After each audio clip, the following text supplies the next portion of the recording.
93 FM. 93 FM. Radio.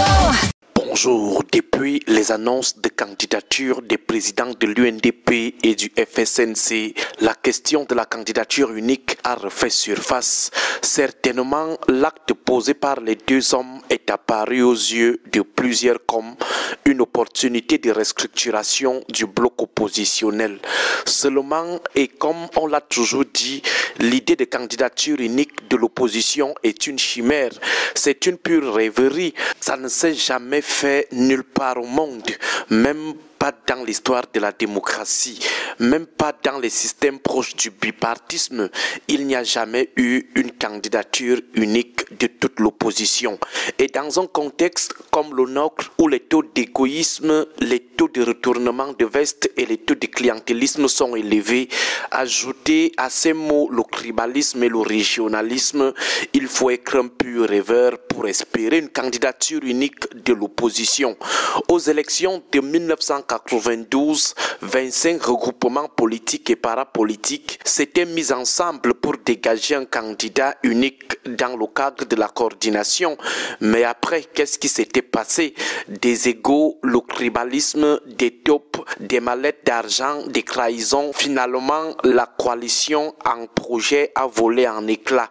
Aux élections de 2004, on a assisté au même scénario. La coalition nationale des partis politiques de l'opposition pour la réconciliation et la reconstruction, en abrégé CNRR.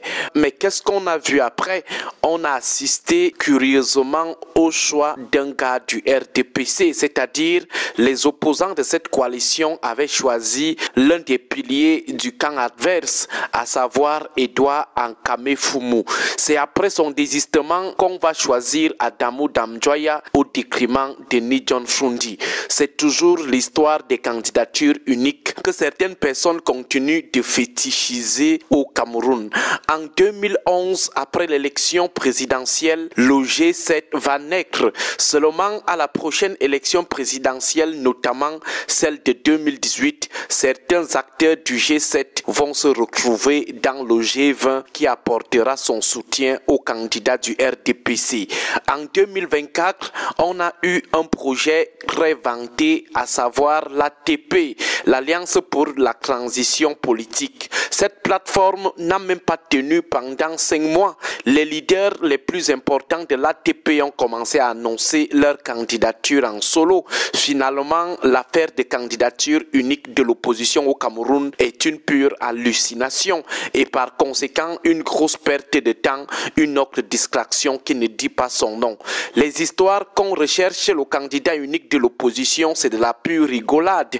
On fait des réunions, on veut organiser des élections au sein de l'opposition, on veut même organiser les tirages au sort et autres, c'est de la rigolade. Les seules options qui semblent pertinentes, faisables et appropriées, c'est soit l'agrégation de quelques forces autour de l'opposant qui a le vent en poupe, ou alors la coalition du peuple. Le premier cas a connu un succès retentissant en 1992 avec l'Union pour le changement autour de Nidjon Fundi.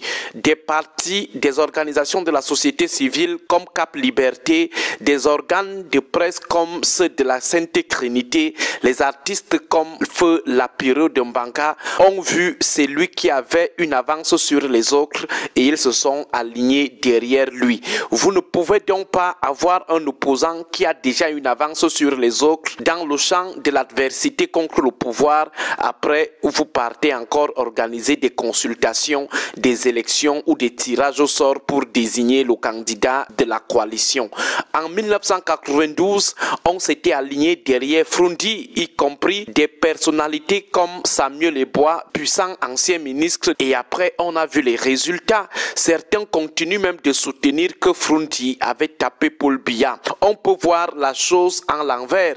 En 2004, au lieu de s'aligner derrière celui qui était en bonne position pour battre Biya, on a plutôt engagé des histoires de chercher encore un leader alors qu'on en avait déjà sous nos yeux, à savoir savoir ni John Frundi. Résultat, la coalition est partie choisir un cadre du RDPC comme candidat. Après le refus de ce dernier, la coalition qui cherchait à tout prix à éliminer le meilleur challenger qu'était Frundi a choisi Adamou Ndamjoya. Mais quel a été donc le résultat? Le résultat, c'est que les résultats du vote ont montré que le meilleur candidat de la coalition n'était pas Adamou Ndamjoya choisi, mais plutôt ni John Frundi qu'on avait disqualifié dans la coalition. La preuve, Adamou Ndamjoya avec toute sa coalition n'avait obtenu que 4% de voix alors que Frundi en avait obtenu 17%.